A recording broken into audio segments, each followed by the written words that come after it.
Did you think you were going to get away with watching this show and not hearing my reaction to the Taylor Swift engagement? I know you didn't think that because it's simply too unrealistic for anybody to even fathom. Taylor Swift, you already are aware, got engaged to Travis Kelce. The announcement was made yesterday. The engagement probably came sometime in the last 2 weeks, I think is what we're hearing from reports. And let me tell you, as somebody who is right in the Taylor Swift target demographic, I was right in that teenage era, to borrow a Taylor word, when she started going crazy on the country scene back in the late aughts. When that happened, everybody was swept up in Taylor Swift fervor. It was like the country Justin Bieber alternative, and then Taylor obviously broadened out. But my Instagram yesterday, when I was going through people's stories, it was like one girl my age after another. They're in their 30s. They have kids now, reposting the Taylor Swift engagement post like she was one of their friends who they were congratulating. I mean, I'm telling you, I was, the caption was, your English teacher and your gym teacher are getting married, whatever.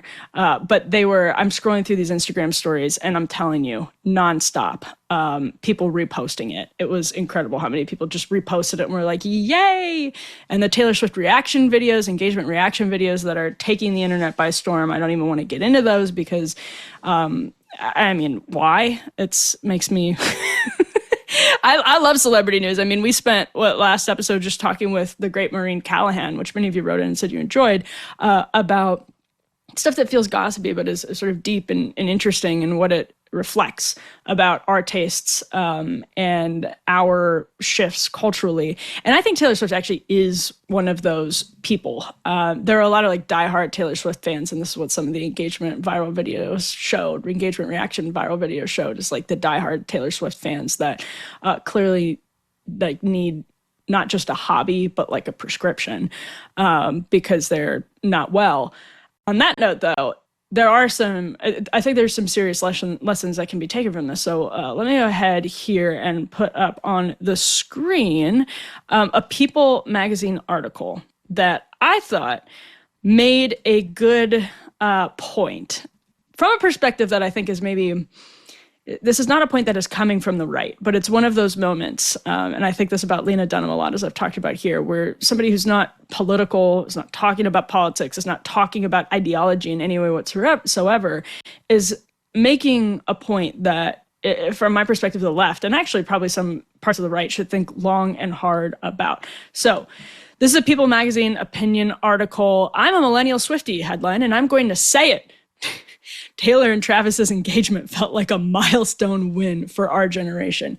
I'm giggling because the way that's written is a little cringe, but I've actually written about some of Taylor's past records as milestone losses for our generation. I think I wrote a piece at the Federalist a couple of years ago about how her arc reflects the arc of a lot of millennials who do sort of serial dating and don't settle down, but clearly desperately want to settle down. And because they haven't settled down, in some ways look to politics, materialism as their identity and where they find their meaning and their purpose. And I really believe this is true, that Swift reflected that.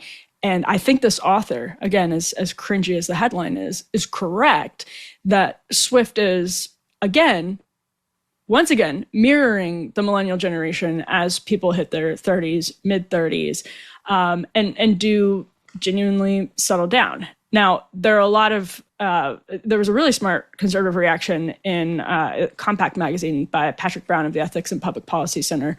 There's not going to be a Taylor Travis baby boom.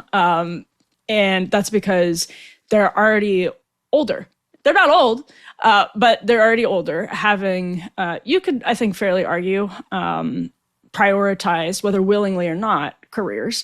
And they're probably not going to be able to have that many children. We don't know that, but that's on average. What we see, there's statistics. Lyman Stone at the Institute for Family Studies has this data on how women right now in America are saying that they end up having fewer children than they wanted. That's a really serious thing for us to think about as a culture, and not an unserious point to make in the wake of all of this. But the author of the People magazine piece, Emily Rella, oh, great name, Emily. There's so many damn millennial Emilys that I could have literally guessed that her name was Emily, and I probably would have been in great shape. I was always Emily J in class because there were like 20 other Emilys in every class that I was in. Actually, a little piece of lore. I was Emily J, and everyone back home in Wisconsin still calls me MJ, EMJ, because there were so many people named Emily. That was the only way we could distinguish me. So again, just a little fun fact. I share those from time to time. Why not? So this Emily R writes, I, for one, was shook by how emotional the news of the engagement made me. As a closet softie, I'm usually able to reel it in when big life moments like this happen. I started feeling myself tearing up with joy upon looking at Taylor and Travis's engagement photos before panicking that I was some parasocial fangirl freak, of which there are many, we should note. But then after that passed, I found myself thinking, why of all things is this so hitting me so hard? Is this hitting so hard for me right now? And the author goes on to write, oh, this is awful. I'm 32. That's actually my age. And I've become comfortable with the idea that maybe it won't happen for me the way it happens in movies. I've built a beautiful, chaotic life for myself, complete with relationships, situationships, and absolutely debilitating crushes. No matter how they've ended, they've all taught me something that has helped me define how I want to love, be loved, and experience love.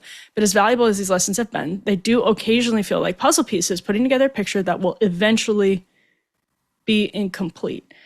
And another part, I actually skipped over this. The author writes, as a millennial, our current cultural examples of love, true soulmate level, real L love, aren't exactly a dime a dozen. This notion of yearning and desire and all or nothing consuming passion has seemingly dwindled, with the fairy tale ending seemingly out of reach. Too many adverbs. That's the editor in me. It's not so much that millennials stop believing in love in some jaded, brooding way. I think it's more so that we've become more comfortable with the idea that it might not happen for us in the way we once dreamed of when we were younger. Now, that reflects the data from Lyman Stone at the Institute for Family Studies I just referenced and what Patrick Brown wrote in Compact. Attracting romantic attention, Emily R. goes on to say, or affection isn't difficult these days. Just look at the popularity of the modern-day situationship or the influx of dating apps, which let you mindlessly scroll through suitor after suitor on your phone and decide in a split second whether or not you want to potentially be with this person forever based on a digital first impression.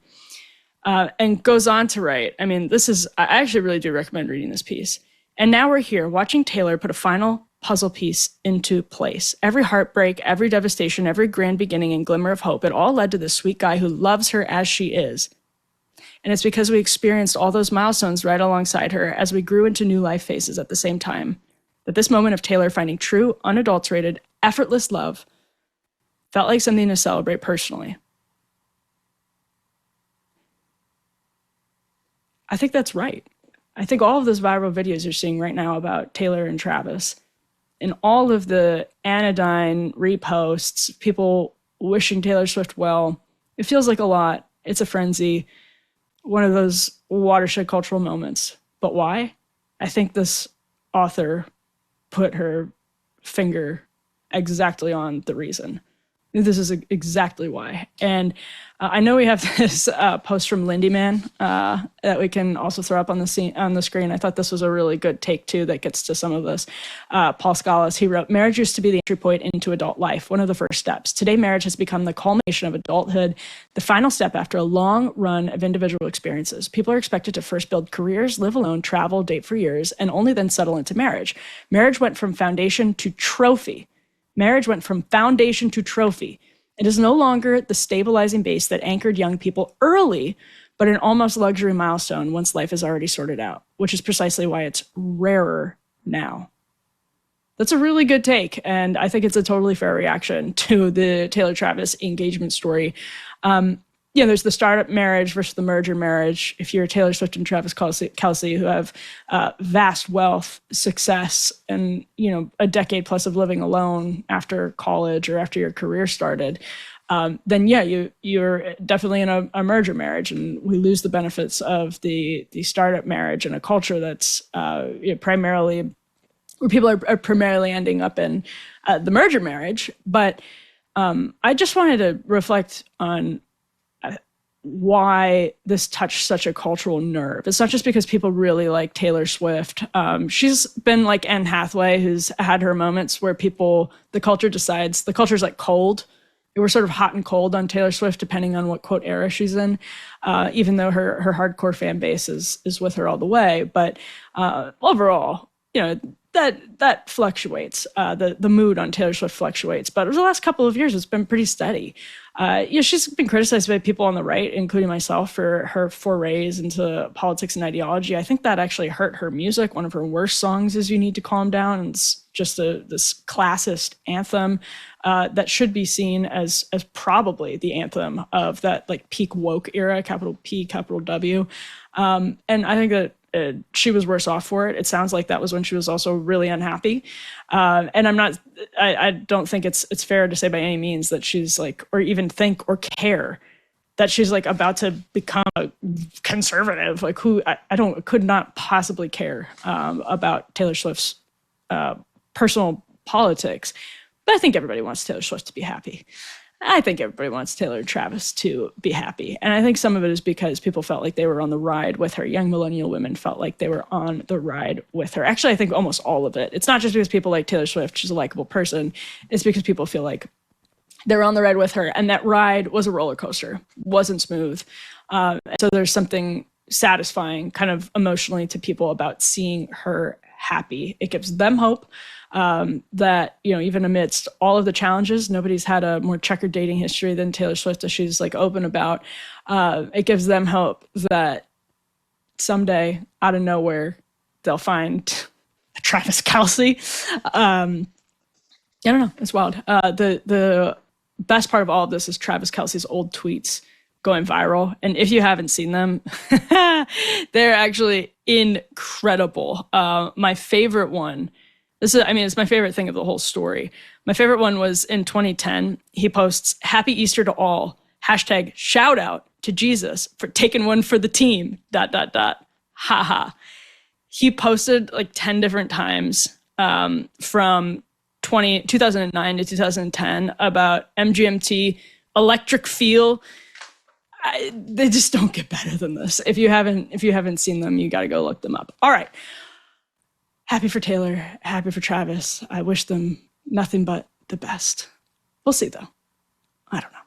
Over the years, I have been clear about this. I am not just pro-birth, I am pro-life. And being pro-life means standing with mothers not only before their baby is born, but long after. And that is exactly why I partner very proudly with Preborn. Preborn doesn't just save babies, they make motherhood abundantly possible. They provide free ultrasounds and share the truth of the gospel with women in crisis. And then they stay with real practical help, including financial support for up to 2 years after the baby is born. Incredible. This is what true Christ-centered compassion looks like, not just for the baby, but for the mother too. And here's where you can make a difference, a huge difference. Just $28 provides a free life-saving ultrasound. One chance for a mother to see her baby. And when she does, she is twice as likely to choose life. Amazing. Preborn is trying to save 70,000 babies this year. So don't just say you're pro-life, live it. Help save babies and support mothers today. Go to preborn.com/Emily or call 855-601-2229. That's preborn.com/Emily.